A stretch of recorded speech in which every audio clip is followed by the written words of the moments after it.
CM Pushkar Singh Dhami करेंगे शिवराज सिंह का स्वागत। एक राष्ट्र एक चुनाव कार्यक्रम में होंगे शामिल। हरिद्वार में संत समाज के कार्यक्रम में करेंगे शिरकत। यूपीसीएल कर्मचारियों को मिलेगी डिजिटल एचआर सुविधा। ऑफिस की चक्कर खत्म, अब सीधे कर्मचारियों तक पहुंचेगी एचआर सेवा। देहरादून में आयुष सेतु पोर्टल का शुभारंभ। आयुष मंत्री मदन कौशिक ने किया पोर्टल का उद्घाटन। आयुष सेवाओं को डिजिटल बनाने की बड़ी पहल।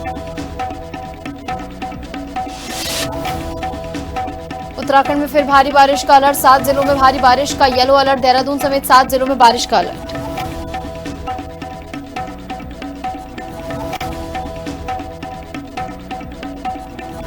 नमस्कार, मैं हूं आपके साथ निशु शर्मा और आप देख रहे हैं हिंदी खबर बुलेटिन की शुरुआत करेंगे। सीएम धामी शिवराज सिंह का स्वागत करेंगे। बड़ी खबर आपको बता रहे हैं, एक राष्ट्र एक चुनाव कार्यक्रम में शामिल होंगे, जहां हरिद्वार में संत समाज के कार्यक्रम में शिरकत करेंगे। और आपको बता दें कि एक राष्ट्र एक चुनाव को लेकर आज हरिद्वार में 100 से ज्यादा संत महात्माओं का सम्मेलन होगा। प्राचीन अवधूत मंडल आश्रम ज्वालापुर स्थित श्री जी वाटिका में ये सम्मेलन का आयोजन होगा। विभिन्न अखाड़ों से लेकर मठों और धार्मिक परंपराओं से जुड़े संत राष्ट्रीय स्तर के इस विषय पर अपने विचार रखेंगे। सम्मेलन में केंद्रीय कृषि एवं किसान कल्याण तथा ग्रामीण विकास मंत्री शिवराज सिंह चौहान, मुख्यमंत्री पुष्कर सिंह धामी और भाजपा के राष्ट्रीय महामंत्री सुनील बंसल और सभी प्रमुख संत शामिल होंगे। इस बीच हमारे साथ हमारे सहयोगी शुभांगी जुड़ गई ज्यादा जानकारी के साथ। तो शुभांगी, आज कितना महत्वपूर्ण ये पूरा सम्मेलन होने वाला है? सीएम पुष्कर सिंह धामी भी शिवराज सिंह का स्वागत करेंगे, क्या कुछ पूरी जानकारी इस कार्यक्रम को लेकर? बिल्कुल, देखिए, एक राष्ट्र एक चुनाव पर आधारित आज इस सम्मेलन का आयोजन होने वाला है, जिसमें 11 बजे के करीब आज मुख्यमंत्री और केंद्रीय मंत्री शिवराज सिंह चौहान और राष्ट्रीय महामंत्री आज इस सम्मेलन में शिरकत करने के लिए पहुंचेंगे। 11 बजे का वो समय होगा जहां पर श्री जी वाटिका में इस सम्मेलन का आयोजन होना है। इसमें बताया जा रहा है कि 100 से ज्यादा जो चाहे कई सारे अखाड़ों से यहाँ पर संत महात्मा आएंगे, मठों से आएंगे और जो लोग हमारी यहाँ परंपराओं से जुड़े हुए लोग हैं वो इसमें आज शिरकत करने जा रहे हैं। और कहीं ना कहीं इसका मेन उद्देश्य आज यही है कि एक राष्ट्र एक चुनाव पर विचार रखे जा सके, लोगों से सुझाव लिए जा सके। और जब खुद मुख्यमंत्री पुष्कर सिंह धामी इसमें शिरकत कर रहे हैं, केंद्रीय मंत्री इसमें आकर शिरकत कर रहे हैं, तो आज सभी लोग अपना जो विचार है इसको लेकर वो रखते हुए नजर आएंगे। इसका उद्देश्य है कि जनता तक, समाज तक एक पॉजिटिव आउटलुक देना है, यानी कि एक पॉजिटिव मैसेज पहुंचाना है समाज तक कि कैसे ये फायदेमंद रहने वाला है, कैसे अगर विधानसभा चुनाव, लोकसभा चुनाव, पूरे राष्ट्र में एक ही राष्ट्र और एक चुनाव होगा तो कितना लाभ देश को भी होगा। इसको लेकर आज अलग अलग लोग अलग अलग अपनी राय रखते हुए नजर आएंगे, सुझाव लेते हुए नजर आएंगे और एक संदेश पहुंचाते हुए भी नजर आएंगे। इसमें पूरे देश से अगर हम बात करें तो आज अलग अलग जो महत्वपूर्ण अखाड़े हैं या फिर मठ है, वहां के जो महत्वपूर्ण लोग हैं, जो चाहे वो महामंडलेश्वर हो, चाहे वो संत समाज से जुड़े हुए लोग, वो सभी आज इसमें शिरकत करने जा रहे हैं और इस लिहाज से ये बेहद महत्वपूर्ण सम्मेलन माना जा रहा है। बिल्कुल, और इसकी बात अभी नहीं हो रही, काफी लंबे समय से भाजपा जो है इसकी बात करती हुई है। ऐसे में लोगों का क्या रुख है इसको लेकर? क्योंकि बड़े स्तर पर तो तमाम तैयारी की जा रही है, लेकिन अगर हम ग्राउंड लेवल पर बात करें, ग्रास रूट लेवल पर, तो कितना इम्पैक्टफुल ये एक राष्ट्र एक चुनाव साबित हो रहा है? बिल्कुल, देखिए, क्योंकि बीजेपी लगातार एक राष्ट्र एक चुनाव की बात जरूर कर रही है, लेकिन फिलहाल क्योंकि इसको लेकर चर्चाएं हो रही है, सम्मेलन हो रहे हैं, लोगों से सुझाव भी मांगे जा रहे हैं कि आखिर लोगों का इसको लेकर क्या कुछ कहना है। इसमें दोनों तरफ की बात निकलकर ग्राउंड पर सामने आती है। कई लोग इसके पक्ष में है, कई लोग इसके विपक्ष में है। इसीलिए इन सम्मेलनों का आयोजन हो रहा है ताकि अगर संत समाज के लोग जुड़ते हैं, चाहे केंद्रीय नेतृत्व यहाँ पर आता है या मुख्यमंत्री खुद अगर यहाँ से पूरे प्रदेश और देश तक मैसेज पहुंचाएंगे तो शायद जो लोग इसके विपक्ष में है, विरोध में है, वो इसके पक्ष में हो जाएंगे। और क्योंकि इसका एक टारगेट रखा गया है, लोगों से सुझाव भी मांगा जा रहा है, तो ये सम्मेलन का आयोजन इसी उद्देश्य के साथ हो रहा है कि जो लोग इसके विपक्ष में है, विरोध में है, उन तक ये मैसेज पहुंचाया जा सके कि आखिर एक राष्ट्र एक चुनाव से कितना लाभ पूरे देश के अंदर हो सकता है। बहुत बहुत शुक्रिया, आप जुड़ी तमाम जानकारी आपने साझा की। इस बीच सीएम योगी आदित्यनाथ क्या कुछ कह रहे हैं, सुनवाएंगे आपको। गुलाब सिंह लोधी जी की आज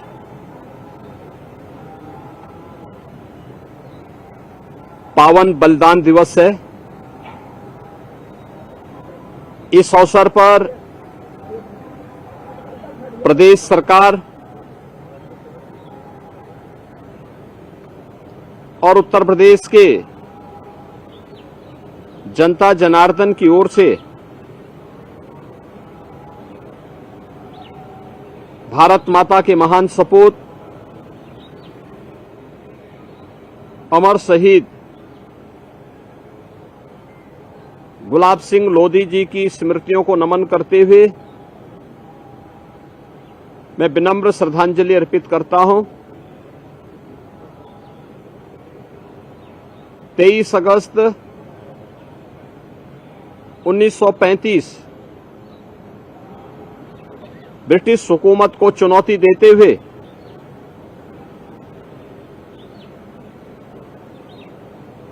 गुलाब सिंह लोधी जी ने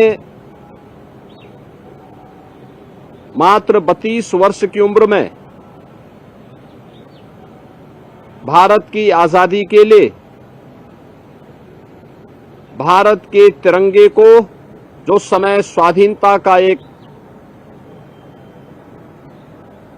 प्रतीक था, उसे इसी पार्क में लहराने का काम किया था। कायर ब्रिटिश सर ने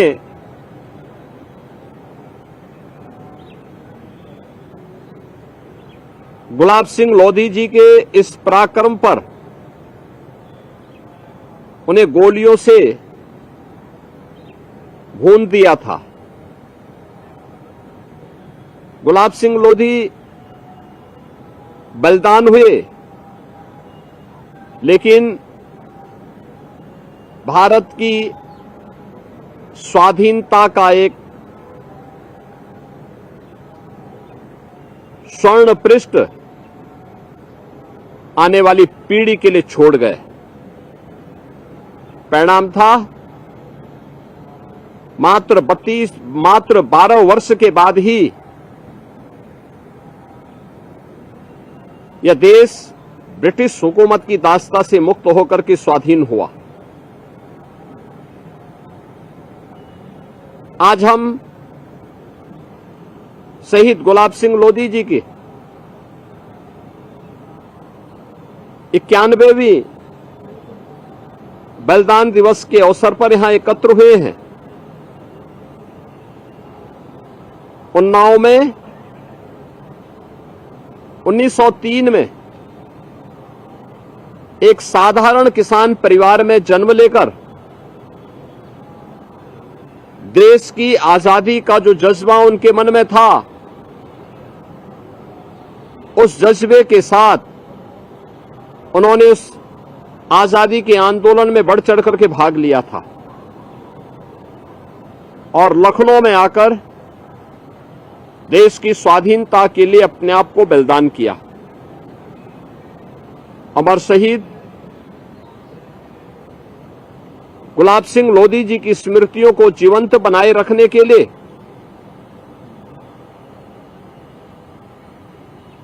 उत्तर प्रदेश सरकार ने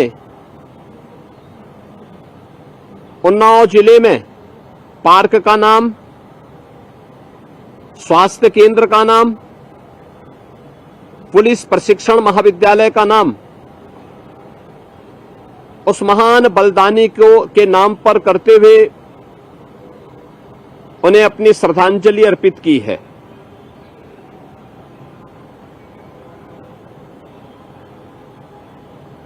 उत्तर प्रदेश सरकार अपने उन सभी अमर बलिदानियों के पुण्य स्मरण को जीवंत बनाए रखने के लिए प्रतिबद्ध है। भारत की आजादी के लिए 1857 की प्रथम स्वातंत्र समर में अपने आप को बलिदान करने वाले वीरांगना अवंतीबाई लोधी जी के नाम पर अलीगढ़ में स्टेडियम का नामकरण और बदायूं में पीएसी की नई बटालियन का नामकरण उस महान वीरांगना के नाम पर किया गया है। लखनऊ में पीएसी की महिला बटालियन का नामकरण वीरांगना उदा देवी पासी के नाम पर, गोरखपुर में पीएसी की महिला बटालियन जो नव स्थापित हुई है उसका नामकरण वीरांगना झलकारी बाई कोरी के नाम पर,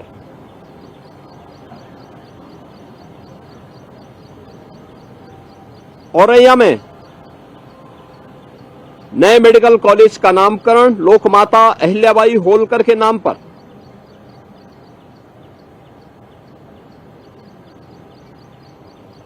ये सभी वे नाम हैं जिनका योगदान भारत की आजादी के लिए था, जिन्होंने अपना बलिदान भारत की स्वाधीनता को हर हाल में लाने के लिए अपना सर्वस्व न्यौछावर किया था। आज यहां पर हम लोग भारत माता की उस महान बलिदानी सपूत अमर शहीद गुलाब सिंह लोधी की स्मृतियों को नमन कर रहे हैं। अमर सिंह लोधी जैसे महान क्रांतिकारियों ने, अमर बलिदानियों ने देश की आजादी के लिए अपना सर्वस्व न्यौछावर करते हुए भारत के आन बान और शान को बनाए रखने का कार्य किया। मैं उनकी स्मृतियों को पुनः पुनः स्मरण करते हुए नमन करता हूं। उनकी स्मृतियों को जीवंत बनाए रखने के लिए राज्य सरकार उन सभी स्वाधीनता संग्राम सेनानियों, अमर बलिदानियों की स्मृतियों के लिए उनके स्मारक बनाने के कार्यक्रम को निरंतरता देगी और यही अभियान आगे बढ़ाते हुए अभी हाल ही में उत्तर प्रदेश सरकार ने लगभग 500 करोड़ रुपए अपने उन सभी सामाजिक न्याय के योद्धाओं को, सामाजिक न्याय के लिए जिन्होंने पूरा जीवन समर्पित किया, भारत की स्वाधीनता के लिए पूरा जीवन समर्पित था, उन सभी महापुरुषों को सम्मान देते हुए बाबा साहब भीमराव अंबेडकर, सदगुरु रविदास जी महाराज, महर्षि वाल्मीकि जी महाराज और उन सभी महापुरुषों की मूर्तियों पे छाजन लगाने, पार्क को नवनिर्माण करने, उन्हें सुरक्षित करवाने के लिए धनराशि स्वीकृत की है और एक क्रम इन महापुरुषों के प्रति श्रद्धा और सम्मान का ये निरंतर आगे बढ़ेगा। मैं आज के इस अवसर पर एक बार पुनः अमर शहीद गुलाब सिंह लोधी जी की पुण्य स्मृतियों को नमन करते हुए भारत माता के इस महान सपूत को कोटि कोटि नमन करता हूं, विनम्र श्रद्धांजलि अर्पित करता हूं।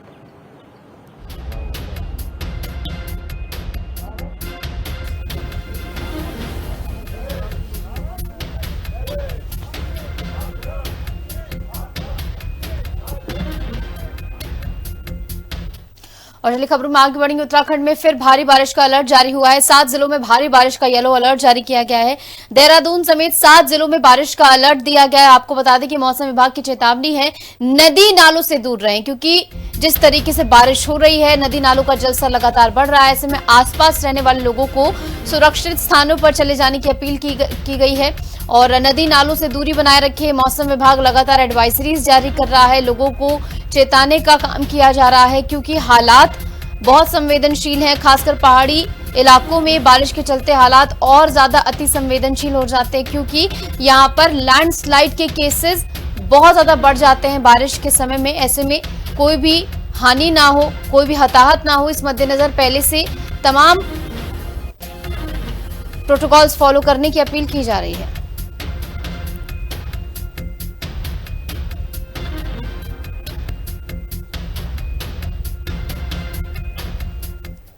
केदारनाथ हाईवे पर ककड़ागाड़ के समीप ऊपरी पहाड़ी से भारी मात्रा में मलबा सड़क पर आ गया। मलबे के साथ पेड़ भी हाईवे पर गिरने से मार्ग पूरी तरह बाधित हो गया। वाहनों की आवाजाही प्रभावित हुई। हाईवे बाधित होने की सूचना मिलते ही संबंधित विभाग की मशीनरी मौके पर पहुंची और सड़क से मलबा और गिरे हुए पेड़ों को हटाने का काम शुरू कर दिया गया।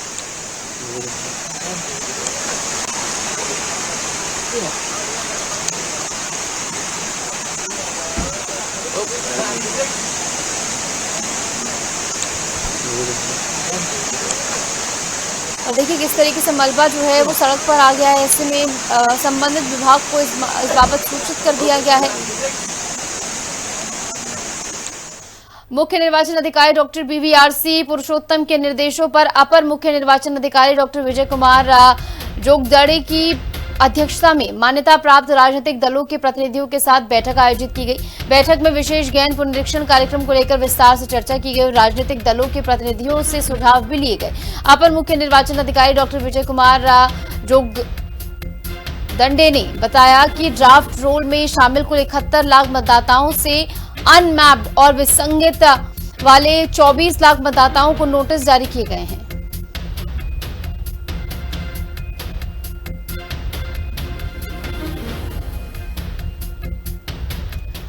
अब खबर देहरादून से है, जहां यूपीसीएल अपने कर्मचारियों की सुविधा और सुरक्षा को लेकर नई पहल करने जा रही है। कर्मचारियों के लिए एक विशेष HR प्लान तैयार किया जा रहा है। इसके लागू होने के बाद कर्मचारियों को HR से जुड़े कामों के लिए विभागीय कार्यालय के चक्कर नहीं लगाने पड़ेंगे। HR से संबंधित सुविधाओं और सेवाओं को सीधे कर्मचारियों तक पहुंचाने की व्यवस्था की जाएगी।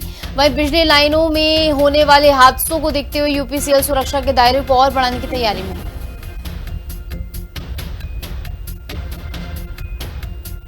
अपने कर्मचारियों के लिए जो है, एक तो उनकी जो समस्या है उनको बार बार परेशान न होना पड़े, तो हमने वित्त विधि HR आपके द्वारा तो कोई भी जो हमारा कर्मचारी है उसको यहाँ पर मुख्यालय के चक्कर नहीं काटने पड़ेंगे और समय से उनकी समस्या का निस्तारण होगा।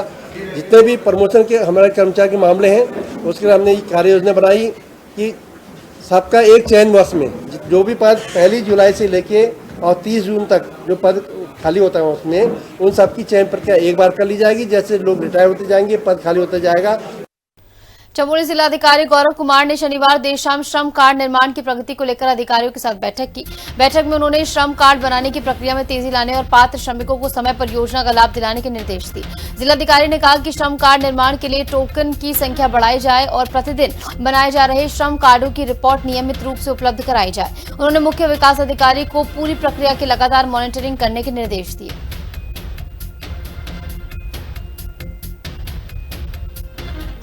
देहरादून में आयुष एवं आयुष शिक्षा मंत्री मदन कौशिक ने आयुष सेतु पोर्टल का उद्घाटन किया। कार्यक्रम का आयोजन निदेशालय आयुर्वेद एवं यूनानी सेवाएं देहरादून के परिसर में किया गया। इस दौरान आयुष विभाग से जुड़े अधिकारियों और कर्मचारियों की मौजूदगी रही। कार्यक्रम में आयुष मंत्री मदन कौशिक मुख्य अतिथि के रूप में शामिल हुए, जबकि आयुष एवं आयुष शिक्षा विभाग की सचिव रंजना राजगुरु विशिष्ट अतिथि के तौर पर मौजूद रहे।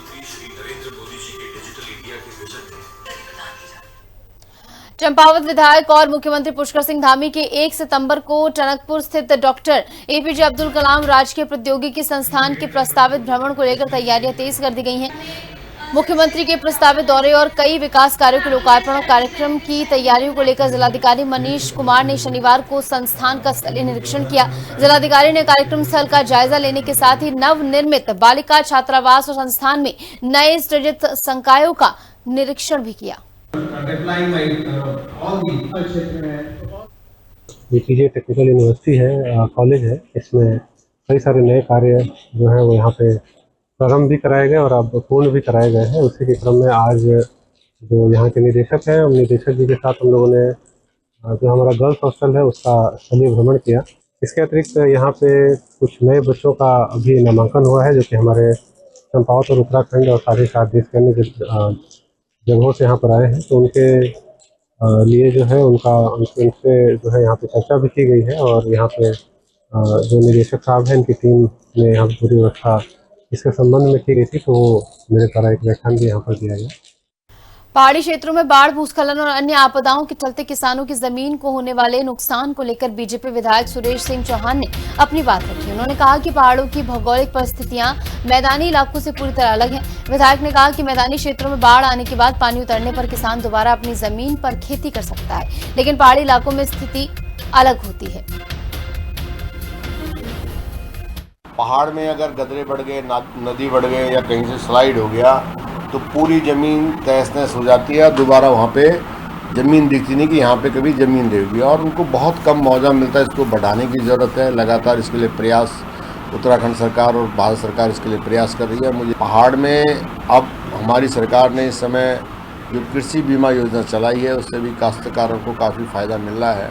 जो लोग बीमा के प्रति जागरूक हैं तो उनको कहीं ना कहीं फसली मुआवजा मिल ही रहा है। मसूरी में शनिवार देर रात बारिश के बीच बड़ा हादसा टल गया। करीब 3 बजे माल रोड पर एक सूखा पेड़ अचानक टूटकर होटल सूर्य किरण की छत पर जा गिरा। पेड़ पहले माल रोड की एंटीक रेलिंग से टकराया और इसके बाद होटल की छत पर जा गिरा। हादसे के दौरान गनीमत रही कि देर रात होने के चलते माल रोड पर लोगों की आवाजाही बेहद कम थी। ऐसे में किसी जनहानि की सूचना नहीं है, लेकिन अगर यही हादसा दिन के समय होता तो बड़ा नुकसान हो सकता था। घटना की सूचना मिलते ही मसूरी पुलिस और फायर सर्विस की टीम मौके पर पहुंची। फायर सर्विस के जवानों ने कटर की मदद से पेड़ को काटकर सड़क किनारे किया, जिसके बाद यातायात को सुचारू कराया गया।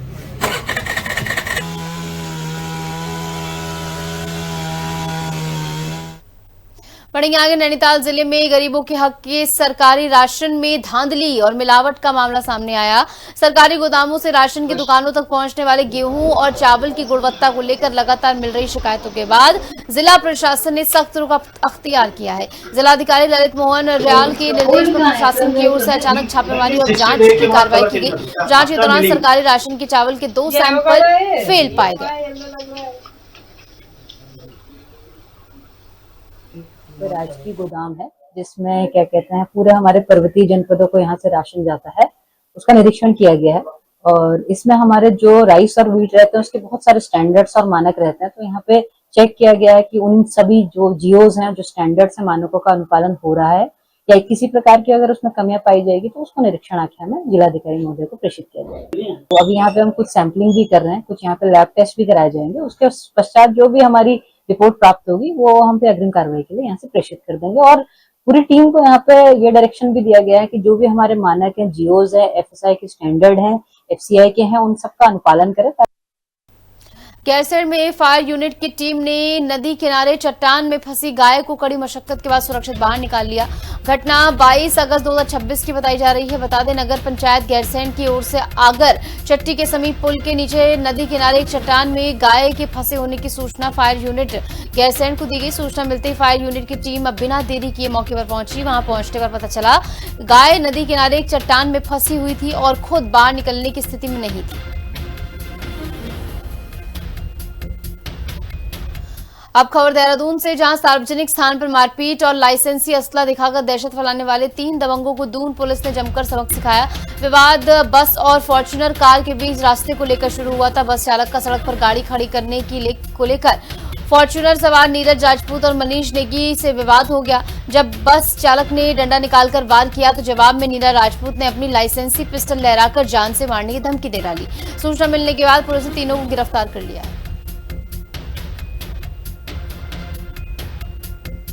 और बस चालक और कार सवार के बीच विवाद देखने को मिला, जहां पर बताया जा रहा है कि गाड़ी खड़ी करने को लेकर विवाद हुआ, जहां पर बस चालक से बहस हो जाती है, जहां पर बस चालक जो है अचानक डंडा निकाल कर ले आता है, जिसके बाद जो फॉर्च्यूनर चालक थे उनकी ओर से अपनी लाइसेंसी पिस्टल लहराकर जान से मारने की धमकी दी जाती है।